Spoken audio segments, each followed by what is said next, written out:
Que Dieu nous bénisse. Et je voudrais partager avec vous la parole de Dieu. C'est pour moi un privilège que Dieu me donne. Pouvoir parler de lui. À chaque fois que l'occasion de prêcher la parole de Dieu m'est donnée, c'est un grand examen. C'est une grande preuve à la fois que de parler d'un Dieu illimité alors que l'homme est limité.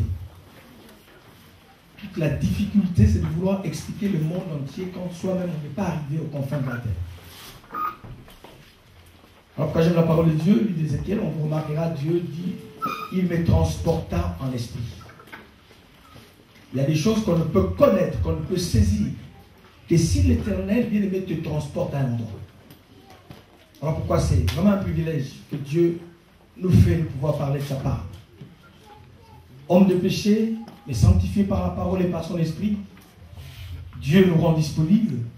Quand les hommes de ce monde veulent dire que non, tu n'es pas digne, mais Dieu t'a trouvé digne ce matin. Est-ce que quelqu'un est avec moi? Dis à quelqu'un, l'Éternel m'a trouvé digne.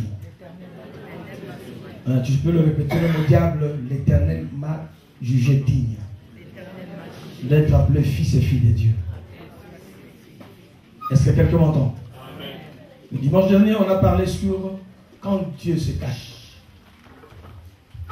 C'est peut-être des questions que nous faisons semblant de ne pas poser. Ce sont des questions que tous les chrétiens se posent.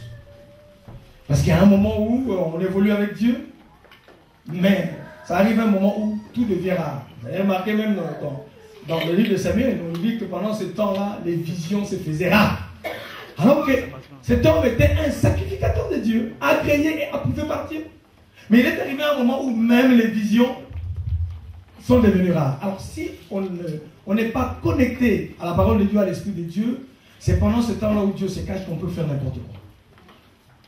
Si les gens vont voir les féticheurs, si les gens vont voir des marabouts, si les gens vont chercher des chemins détournés, des raccourcis, des moyens subterfuges pour arriver à leur fin, simplement parce que ces gens-là se disent que Dieu, on ne le voit plus. Je récapitule. Quand Dieu choisit de se cacher, c'est vraiment un choix. Il choisit lui-même à un certain moment, il s'est dit, je me cache. Et c'est pendant ce moment-là, justement, vous savez, l'obéissance d'un enfant à la maison, c'est pas quand les parents sont là. Un enfant obéissant le reconnaît quand le papa n'est pas là. Quand il reste seul à la maison.